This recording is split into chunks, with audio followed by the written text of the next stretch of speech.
Selamat pagi, salam sejahtera.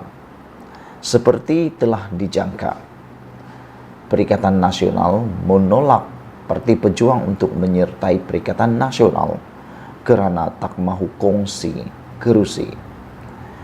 Perikatan Nasional PN menolak permohonan Pejuang menyertai gabungan itu kerana tidak mahu pembahagian kerusi antara parti gabungan terganggu menjelang pilihan raya negeri, kata Timbalan Presiden PAS Tuan Ibrahim Tuan Man. Beliau berkata, Perikatan Nasional khawatir kemasukan parti baharu ketika dekat dengan pilihan raya akan mengganggu perbincangan yang sedang berjalan. Kata beliau, masa dia masuk dekat PRN, parti komponen PN sudah bincang bila terima masuk yang mungkin akan mengganggu proses perbincangan yang sedang berjalan, katanya kepada FMT. Selepas permohonan ditolak, Setiausaha Agung Pejuang Amiruddin Hamzah berkata, partinya kecewa, iltizam dan matlamat untuk tidak memecahkan undi orang Melayu tidak disambut pimpinan Perikatan Nasional. Tuan Ibrahim tidak menolak Pejuang memohon untuk menyertai PN demi menyelamatkan beberapa kerusi DUN parti itu. 4 kerusi DUN diwakili oleh Wakil Rakyat Pejuang iaitu Jitra dan Anak Bukit di Kedah serta Jeram dan Kuang di Selangor. Mukriz adalah Adun Jitra. Saya jangka mereka tahu dengan bersendirian dia tak boleh pertahan kerusi itu, maka dia cari gabungan lain, kata beliau. Tuan Ibrahim yang juga ahli Parlimen Kubang Krian berpendapat lebih wajar Pejuang dibubarkan dan ahlinya menyertai PAS atau bersatu jika mahu terus memperjuangkan bangsa dan agama. Itu lebih baik berbanding banyakkan parti kecil kerana akhirnya ia akan menimbulkan masalah, kata beliau. Tuan Ibrahim menepis dakwaan penolakan Pejuang itu bermakna Perikatan Nasional menolak agenda penyatuan ummah yang diperjuangkan PAS. Kalau betul-betul nak lihat dari segi kebersamaan dalam pasukan pembangkang, lebih baik masuk parti dalam Perikatan Nasional sedia ada sebab dia asalnya dari bersatu dan bentuk parti lain, kata beliau lagi. Saudara-saudara yang saya hormati sekalian, apa yang menariknya ialah apabila Tuan Ibrahim Tuan Man menyatakan bahawa sebenarnya Parti Pejuang adalah parti yang bukan dominan. Penyatuan ummah tidak akan berlaku sebab Pejuang bukan parti utama seperti UMNO dan Bersatu. Walaupun Pejuang masuk pilihan raya, ia kalah hampir semua dan mereka akui hilang deposit, katanya lagi. Tuan Ibrahim mengulang semula bahawa Pejuang wajar dibubarkan dan ahlinya menyertai PAS atau bersatu.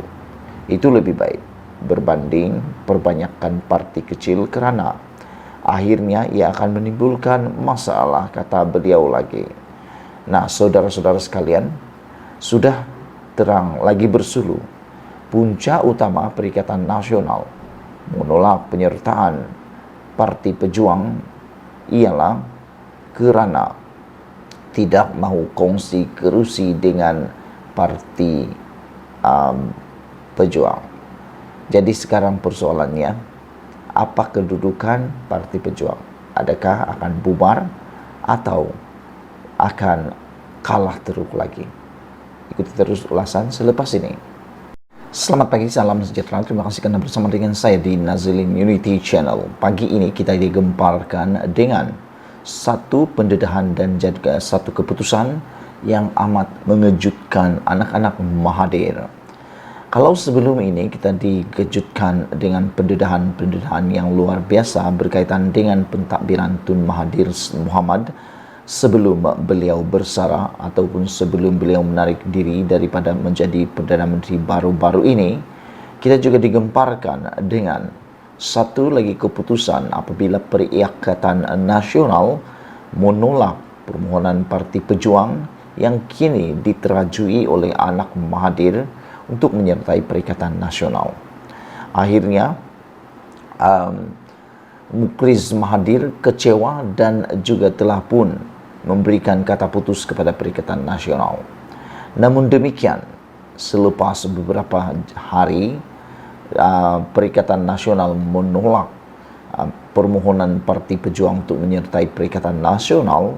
Ini kenyataan terkini daripada timbalan Presiden Parti PAS yang memang saya pun setuju dengan perkara itu, iaitu Tuan Ibrahim Tuan Man mencadangkan pejuang wajar bubar dan ahli menyertai PAS dan bersatu. Timbalan Presiden PAS Tuan Ibrahim Tuan Man berkata, Perikatan Nasional menolak permohonan pejuang untuk menyertai gabungan itu kerana risau kemasukan parti baru menjelang pilihan raya negeri akan mengganggu perbincangan pembahagian kerusi. Masa dia masuk dekat PRN, parti komponen PN sudah bincang bila terima masuk yang mungkin akan mengganggu proses perbincangan yang sedang berjalan, katanya seperti dipetik FMT. Pejuang kalah PRU 15 dan setiap calonnya termasuk bekas Perdana Menteri Dr. Mahathir Mohamad kehilangan wang deposit. Parti itu sejak itu dilanda krisis dengan Dr. Mahathir Mohamad menyertai putra pimpinan Ibrahim Ali, manakala anaknya Mukriz cuba memohon supaya pejuang menyertai gabungan Perikatan Nasional. Penyatuan ummah tidak akan berlaku sebab mereka pejuang bukan parti utama seperti UMNO atau Bersatu, kata Tuan Ibrahim. Walaupun pejuang masuk pilihan raya, ia kalah hampir semua dan mereka akui hilang deposit, katanya lagi. Tuan Ibrahim juga berkata pejuang wajar dibubarkan dan ahlinya menyertai PAS atau Bersatu. Itu lebih baik berbanding banyakkan parti kecil kerana akhirnya ia akan menimbulkan masalah, kata beliau lagi. Selain Mukriz yang juga adun jitra, pejuang juga memegang 3 kerusi DUN, iaitu Anak Bukit di Kedah serta Jeram dan Kuang di Selangor, yang dimenangi ahli pejuang ketika bertanding di bawah tiket Bersatu dan Pakatan Harapan pada 2018. Saya jangka mereka tahu dengan bersendirian dia tak boleh bertahan kerusi itu, maka dia cari gabungan lain, kata Tuan Ibrahim. Mesyuarat Majlis Tertinggi PN pada 21 Mac lalu memutuskan untuk menolak permohonan pejuang menyertai gabungan itu. Bagaimanapun, Setiausaha Agung Perikatan Nasional Hamzah Zainuddin tidak memberikan sebarang alasan mengapa gabungan berkenan memutuskan untuk menolak pejuang. Hamzah dalam kenyataan menolak pejuang juga tidak menyebut tentang gerakan Tanah Air GTA yang dilapor berhasrat untuk menyertai Parti Perikatan Nasional. Mesyuarat Perikatan Nasional berkenan dipengerusikan oleh Presiden Bersatu sendiri, Muhyiddin Yassin selaku pengerusi Perikatan Nasional, dan dihadiri oleh Presiden PAS Hadi Awang dan Presiden Gerakan Dominic Lau. Sekian dulu untuk kali ini. Jangan lupa tinggalkan komen anda tentang isu kali ini. Adakah anda juga bersetuju dengan kenyataan Tuan Ibrahim Tuan Man ini supaya Parti Pejuang dibubarkan saja dan ahli-ahlinya menyertai Parti PAS atau Bersatu? Pada pendapat saya, ini satu perkara yang menarik dan saya juga setuju dengan apa yang dikatakan oleh Tuan Ibrahim Tuan Man, kerana apabila Parti Pejuang menyertai Perikatan Nasional, itu akan menyebabkan Perikatan Nasional menambah masalah mereka sendiri dengan pembahagian kerusi yang makin menjadi susah. Selain daripada itu, ia juga akan menyebabkan kekeliruan para pengundi berkaitan dengan siapa sebenarnya Parti Melayu yang dominan di dalam gabungan tersebut, kerana ianya sudah ada PAS dan juga Bersatu di dalam Perikatan Nasional. Sekian dulu untuk kali ini. Jangan lupa tinggalkan komen anda, tekan butang subscribe, ikuti terus ulasan selepas ini.